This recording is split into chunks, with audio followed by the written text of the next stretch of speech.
तर हे आपलं नवचैतन्य कम्युनिटीमध्ये ना गोळी, ना औषध, ना इंजेक्शन या टायटलवर मी Manjiri Bahadkar, life coach, EFT practitioner, hooponopono, pranic healing, reiki healing यासारख्या अनेक मोडॅलिटी आपण अवयव केले.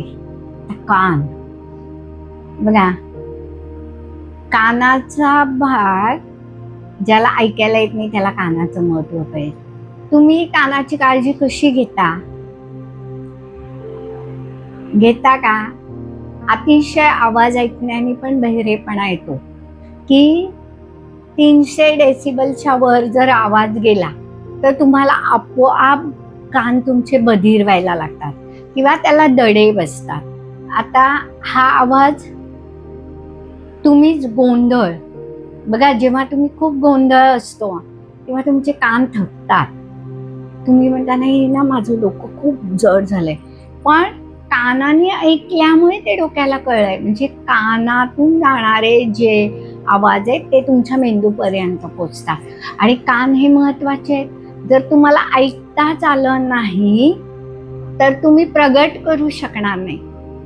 श्रवण, मनन आणि चिंतन ह्या जीवनाच्या महत्वाच्या पायऱ्या आहेत. श्रवण काय करायचंय तर माझ्या कानांनी चांगलंच ऐकलं पाहिजे, त्याला मीठ मिरची लावलेलं नको, किंवा माझ्या कानांना गॉसिप ऐकायची सवय लागू नये, माझ्या कानांना वाईट, अपशब्द, अब्युजिंग वर्ड ऐकायची सवय लागू नये. माझे कान हे चांगलंच ऐकतील, चांगलं श्रवण करतील, कारण तुम्ही श्रवण केलेली प्रत्येक इच अँड एव्हरी थिंग तुमच्या ब्रेनमध्ये, कारण तुमचा ब्रेन कॉम्प्युटर आहे, मग ती कधीतरी बाहेर येते आणि मग तुम्ही म्हणता हे कसं मला आठवलं. अरे पण नाही, ते तू ऐकलेलं असतं. म्हणून आपण म्हणतो ना, सांगोपांगी नको, सांगोपांगी नको.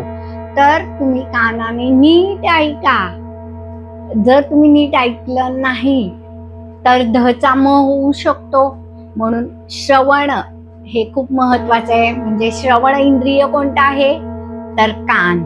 तर नुसते काही कानातले घालण्यासाठी किंवा त्याला खूप डेकोरेट करण्यासाठी कान नाहीये, तर तुमचं जीवन कमळाप्रमाणे उमलण्यासाठी तुम्ही कानाचा उपयोग करू शकता. कारण श्रवण केल्याने तुम्हाला अनेक गोष्टींचं ज्ञान होतं, तुम्हाला बाहेरच्या जगात काय चाललंय हे कळतं आणि मग तुम्ही त्याच्यावर तुमचं जीवन घडवता. बरोबर आहे की नाही? तर आज आपण ह्या कानांना हील करणार. एक दीर्घ श्वास घ्या, हळूवार सोडा. परत एक दीर्घ श्वास घ्या, हळूवार सोडा. परत एक दीर्घ श्वास घ्या, हळूवार सोडा. माझे हे जे कान आहेत हे काही वेळेला मला स्पष्ट ऐकू येत नाही, याला जबाबदार मीच आहे, कारण मी लक्ष देत नाही किंवा मी म्हणते मला ना ऐकायला कमी येतं. म्हणजे हे तुम्हीच म्हणता आणि मग तुम्हाला ऐकायला कमी येतं, किंवा काही वेळेला तुम्हाला काही गोष्टी ऐकायच्या नसतात म्हणून त्या तुम्हाला ऐकू येत नाही. मग तुम्ही त्या कानाला दूषण देता, मला ना खरं ते लोक काय बोलत होते कळलं नाही. मग तुम्ही त्या कानालाच बोलायला लागता आणि ह्या कानावर अत्याचार तुम्हीच करता.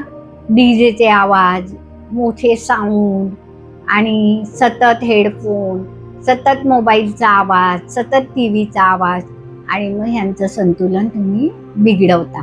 तर आज आत्ता या क्षणी मी माझ्या कानांना प्रॉमिस करते की ह्या पुढे तुला चांगलंच ऐकायला मिळेल, चांगलंच तू श्रवण करून माझ्या जीवनाला जे योग्य आहे तेच तू ऐकशील आणि तेच मी मनन करेन, चिंतन करेन आणि माझं जीवन समृद्ध बनेल.